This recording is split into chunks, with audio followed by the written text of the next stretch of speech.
So, hello guys. So, karon hindi muna tayo mag-Tagalog, mag-Bisaya ta. So ako pala si Mr. How to.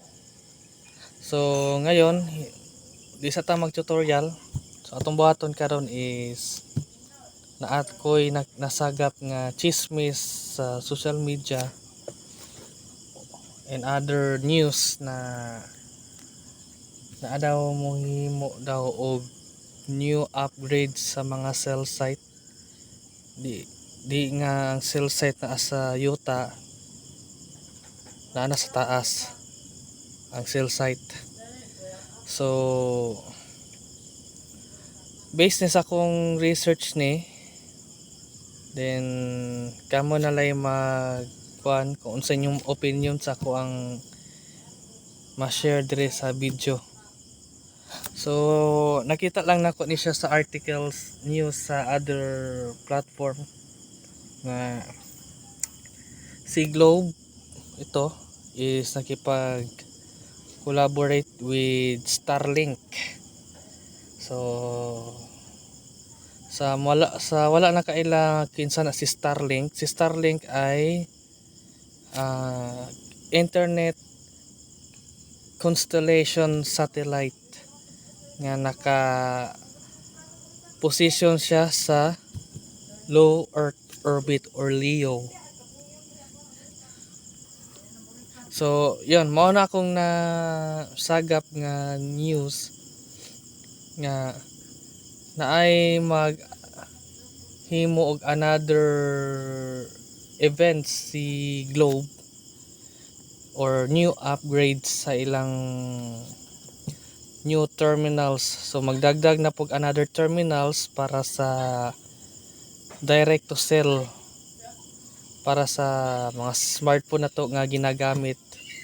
O ang pinakalindot po diri guys kay dili na kinahanglan magpalit og mga newer smartphone or newer Android version daw kuno, kay ang gamit lang is karon or currently used na smartphone like 4G. So kilala man yun ang 4G, di ba? Yun ang 4G generation connectivity. Nang may balaan yun na ay data sa taas atong up and down mo na siya ang 4G fourth generation not generator. Okay, so possibly kanay mga modem ani possibly ana is naa siya'y ability nga pwede siya magamit as a satellite communication kasi ito is compatible niya sa 4G, but I don't really make sure kung anong mga compatible frequency or bandwidth na kinahanglan diri sa mga modem ani, o I don't really know kung ano ang unsay mga compatible sa LTE frequency ni Starlink.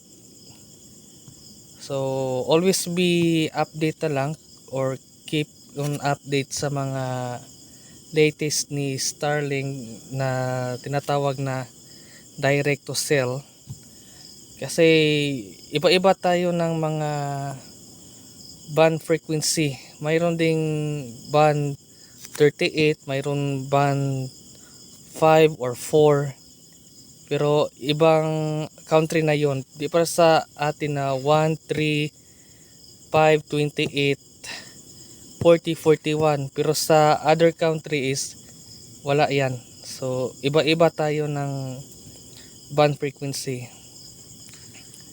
So yun lang, parang binigyan ko kayo lang ng demonstrate kung ano yung compatible frequency ng each modem and each frequency LTE 4G, kasi ito is iba-iba ito eh. So yun lang, share ko lang din kung posibleng gagana ito sa mga outrange na terrestrial cell site. So sa aking pananaw, kung ito, example ito, then ito yung open area, open sky. So hanapin mo yung modem na antenna naka built-in, I guess dito. So dapat nakaganyan siya, ganyan or ganyan, pero nakadepende kung saan yung satellite position. So nakadepende siya. So sa akin opinion, baka ganito or ganyan or ganito. So ipihit mo lang ganito at yun, mayroon ng signal kahit 2 bar. Kasi yung nakikita ko sa other videos na nakita ko sa YouTube is pinopoint nila yung smartphone nila na compatible sa satellite, like iPhone 11 ba yun? Yun. So example ganito, ginaganyan lang niya until makuha niya yung tamang strength ng signal quality. So hindi ko alam kung anong ginagawa ni Starlink at si Link. By the way pala, si Smart nakipag-collaborate with Link Telecommunication. So isa siyang kumpanya na mga full of communication internet enterprise. Din si Globe is nakipag-collaborate with Starlink. So yan lang. So always lang update sa mga legitimate news about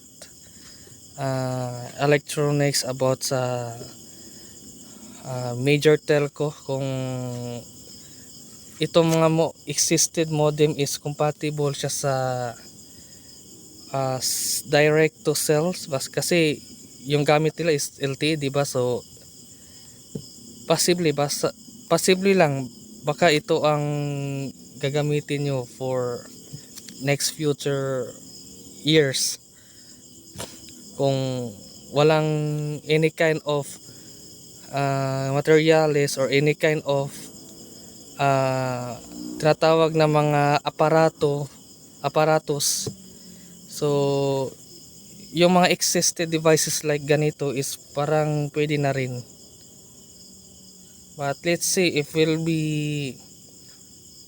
will be more useful sa mga any kind of tragedy, like calamity, like earthquake and any flood, something like that. So